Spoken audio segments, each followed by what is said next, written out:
একদল আমাকে বলে পেলে নাকি গড। কিসের গড? ফুটবলের গড। কেন? 3টা ওয়ার্ল্ড কাপ জিতছে তার জীবনে, এটা তার অর্জন। ব্যাক টু ব্যাক 3টা ওয়ার্ল্ড কাপ জিতেছে, জুলেরিমা কাপ নিজেদের করেছে। এটা হচ্ছে তার কি বলে, তার অর্জন। এবং পেলে এই কারণে ব্রাজিলের সমর্থকদের সাথে মানে কাছে আর কি, কি বলে, গড, ফুটবলের গড, আসল গড। মেসি তো নকল গড, পেলে এলে আসল গড। ওকে, আপনারা কি জীবনে পেলের খেলা সামনাসামনি দেখছেন? দেখেন নাই। টিভিতে দেখছেন, দেখছেন হয়তো, মুভিতে, হ্যাঁ এটা তো কনফার্ম দেখছেন। কিন্তু কিছু কিছু ক্লিপ যেগুলো আপনারা জীবনে দেখেন নাই বা দেখার ইচ্ছাও করেন নাই, বা ওইসবরে আপনারা নজরআন্দাজ করে দিছেন, বা এগুলো এআই কয়ে চালায় দিছেন। না ভাই, এগুলো এআই না। দেখেন আপনার গড কত দারুণ ফুটবল খেলে, দেখেন আপনার গড কিভাবে গোল দিত, দেখেন আপনার সেই ফুটবলের জাদুকর যারা কিনা আপনারা কি বলে 3টা ওয়ার্ল্ড কাপের মালিক কইয়া লাফান। ওয়ার্ল্ড কাপ থাকলে কি গ্রেটেস্ট হওয়া যায় ভাই? গ্রেটেস্ট হতে গেলে আপনাকে ফুটবলের শৈল্পিকতা বুঝতে হবে।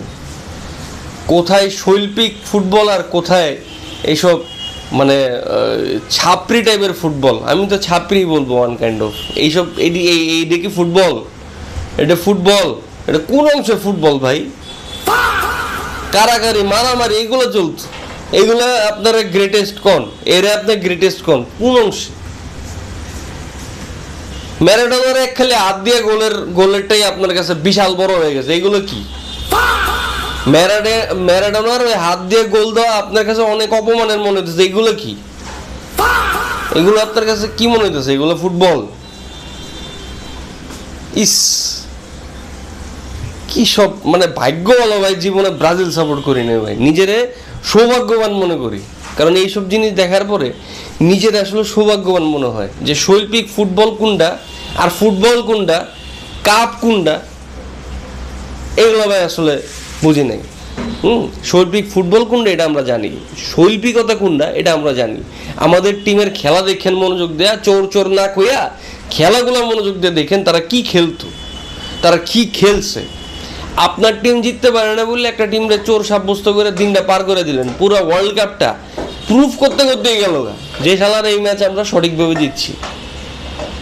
কোনোভাবে অত্যাচার মানে আমি নিজেরে ঠিক করতে পারিনি। দেখেন আমি 1 সপ্তাহ ভিডিও দিতে পারিনি বিকজ অফ আমি শকডে ছিলাম। আই ওয়াজ ইন শকড যে এইভাবে একটা দল হারতে পারে।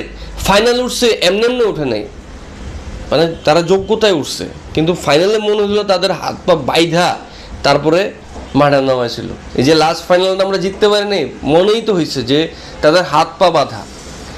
নাহলে এরকমভাবে তো হইতো না। এত ডিফারেন্স কেমনে হয়? 21-24, 21টা ফাউল ওরা করছে, একটা কার্ডও খায় না। আমাকে 24টা ফাউল করছে, 5টা কার্ড, একটা লাল কার্ড। আর কি লাগে? একটা টিমরা আটকানোর জন্য তো এর থেকে বেশি আর কিছু লাগে না, তাই না? রেফারির সহযোগিতা তো এর থেকে বেশি আর কিছু লাগে না। এই সহযোগিতা পাইলে তো জিরো শট অন টার্গেট তো যে কোনো টিম দিবে। সো এত কিছু করার নাই ব্রো। যাই হোক, যেই টপিকে ছিলাম ওই টপিকে থাকি। মানে আমার তো আসলে শকটা, আমি তো সিরিয়াসলি শকড। তো যাই হোক, এর ব্যাপার না। তো আপনার পেলের খেলা তো দেখাইলামই। তো এই আপনার কাছে গ্রেটেস্ট অফ অল টাইম হইতে পারে, আমার কাছে না। কারণ আমরা শৈল্পিক ফুটবলটা বুঝি, ঠিক আছে? 2 দিন আগে কিছু ফানি ভিডিও দিছে, ওখানে আমাকে অনেকেই গালমন্দ করেছেন। করেন ভাই, শুনুন, আপনারা যখন গালিগালাজ করেন তখন মনে হয় আমি ফিল করি যে এই ভিডিওটা is going to B viral. So that আপনারা গালিগালাজ করলে আমি কিচ্ছু মনে করি না, ঠিক আছে? আমি আরও অনুপ্রেরণা পাই ইচ্ছা মতো। আর কোনো ল্যাঙ্গুয়েজের গালিগালাজ যদি থাকে ডিকশনারি খুঁজা করে দাও, কিন্তু এই কমেন্ট করে কিন্তু তোমার জীবনে কিচ্ছু হবো না, আমার লাভ হইব।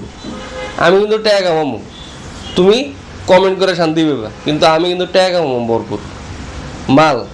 মালের উপরে থাকবো আমি।